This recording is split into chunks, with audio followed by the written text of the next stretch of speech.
खबर के साथ यूपी की सियासत से जुड़ी इस वक्त की बड़ी जानकारी। सीएम योगी से मिले ओम प्रकाश राजभर। वाराणसी के सर्किट हाउस में ये मुलाकात हुई। राजभर को बेटे की विवाह की शुभकामनाएं दी। दोनों की मुलाकात के बाद सियासी सरगर्मी तेज हो गई है। बड़ी खबर आपको बता रही है। वाराणसी में देर रात ओपी राजभर ने सीएम योगी से मुलाकात की है। दरअसल सीएम योगी आदित्यनाथ वाराणसी से 2 दिवसीय दौरे पर थे, जहां सर्किट हाउस में उनका रात्रि विश्राम का कार्यक्रम तय था। इसी बीच सीएम योगी से पहले सुभाषपा के अध्यक्ष ओम प्रकाश राजभर की मुलाकात हुई।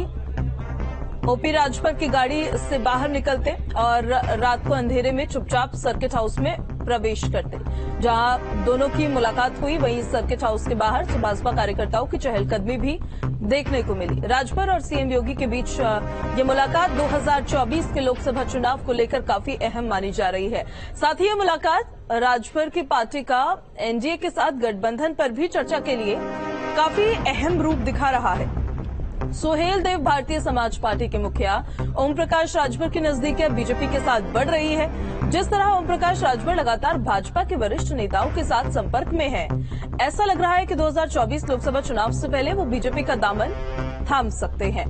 तो मुलाकात के मायने क्या क्या हो सकते हैं, इसे जरा समझिए। वाराणसी में सीएम योगी से राजभर ने मुलाकात की है।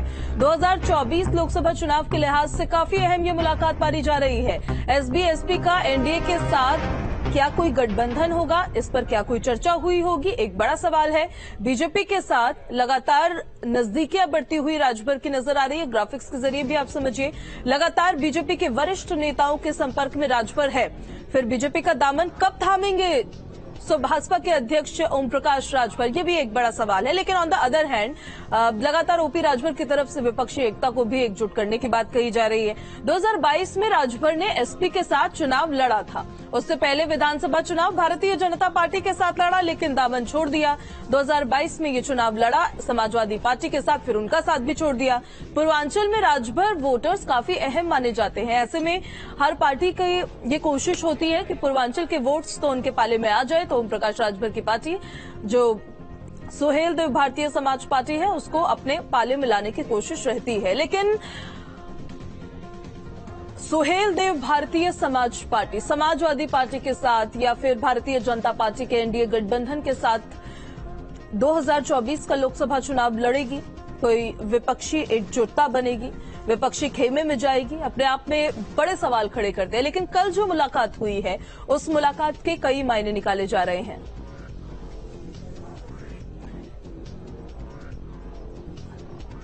तो देखिए, मायने कई है इस मुलाकात के। इस खबर पर ज्यादा जानकारी के साथ संवाददाता आलोक हमारे साथ लाइव कनेक्ट हो गए हैं। आलोक, सुभाषपा की बात की जाए तो एक विधानसभा चुनाव लड़ते हैं बीजेपी के साथ, फिर उनका साथ छोड़ देते हैं। एक विधानसभा चुनाव लड़ते समाजवादी पार्टी के साथ, फिर उनका साथ छोड़ देते हैं। विपक्षी एकजुटता को बरकरार रखने की बात करते हैं, लेकिन फिर देर रात सीएम योगी से मुलाकात करते हैं। क्या मायने हैं इस मुलाकात के? देखिए, ओम प्रकाश राजभर की बात की जाए तो सबसे बड़ी बात यह है कि 2024 को देखते हुए उन्होंने जिस तरीके से भारतीय जनता पार्टी के आसपास नजदीकियां बढ़ाई हैं, खासतौर पर अगर हम बात करें दयाशंकर सिंह और उधर डिप्टी सीएम ब्रजेश पाठक, तो लगातार उनके संपर्क में रहे हैं ओम प्रकाश राजभर और इस बात को कहते भी रहे हैं कि अखिलेश जो है गठबंधन धर्म नहीं निभा पाया और अखिलेश के साथ जाना उन्होंने कहीं ना कहीं एक गलती की थी। इस जो बीजेपी के प्रति नजदीकी थी और कल मुख्यमंत्री योगी आदित्यनाथ के साथ मुलाकात, ये एक गंभीरता है कि जिस तरीके से मुख्यमंत्री योगी आदित्यनाथ ने उनसे मुलाकात की है, वो दूरियां जो कि भाजपा के साथ और ओम प्रकाश राजभर के बीच चल रही थी, धीरे धीरे हो सकता है खत्म हो जाए। क्योंकि पूर्वांचल की राजनीति की बात की जाए और 2024 में जिस तरह से भारतीय जनता पार्टी ने लक्ष्य रखा है कि 80 लोकसभा सीटें जीतनी हैं, ऐसे में एक एक साथी का होना भी महत्वपूर्ण होता है। ये अलग बात है कि ओम प्रकाश राजभर पाला बदलते रहे, लेकिन इस पाला बदलने के खेल में कहीं न कहीं उन्हें ऐसा लगता है और जिसे वो खुलकर समर्थन भी करते हैं कि भारतीय जनता पार्टी के विचारों से, उसकी नीतियों से कहीं ज्यादा नजदीक हैं। योगी की वो तारीफ करते रहते हैं। तो अब ये जरूर हो सकता है कि सुभाषपा और ओम प्रकाश राजभर के योगी से मिलने से जरूर और नजदीकियां आ सकती हैं। जी पूजा। आलोक, पूर्वांचल की बात की जाए तो वहां पर थोड़ा अच्छा खासा सोहेल देव भारतीय समाज पार्टी का वोट बैंक है। अगर भारतीय जनता पार्टी के साथ एनडीए के गठबंधन के साथ वो 2024 लोकसभा चुनाव लड़ते हैं तो ये समाजवादी पार्टी के लिए कितना बड़ा नुकसान होगा, कितना वोट बैंक वो खो चुके होंगे?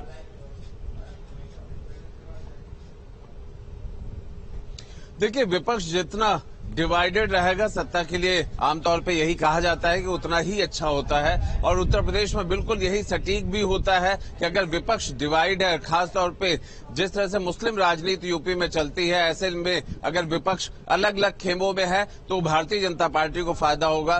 दूसरी बात यह है कि ओम प्रकाश राजभर जिस इलाके से आते हैं, जिस जाति विशेष की तरफ से आते हैं, जरूर उनका वोट बैंक है। और अगर हम पूर्वांचल की बात करें तो लगभग 5 ऐसे जिले थे जहां भारतीय जनता पार्टी को विधानसभा में उतने अच्छे परिणाम नहीं मिले जितना उन्हें उम्मीद थी। ऐसे में अगर सुभाषपा ओम प्रकाश राजभर भारतीय जनता पार्टी के साथ आती है, गठबंधन में आती है, तो फायदा दोनों को ही मिलेगा। ऐसा नहीं कि भारतीय जनता पार्टी को, बल्कि सुभाषपा को भी अपनी पहचान बनाने में मदद मिलेगी। अनुप्रिया पटेल जो अपना दल एस की हैं, आज उनका कद और पद दोनों ही बढ़ गया है। केंद्र में वो मंत्री हैं, यहाँ राज्य में कैबिनेट मिनिस्टर हैं। उनका जो विधायकों की संख्या है लगातार बीजेपी के साथ गठबंधन में बढ़ता चला जा रहा है।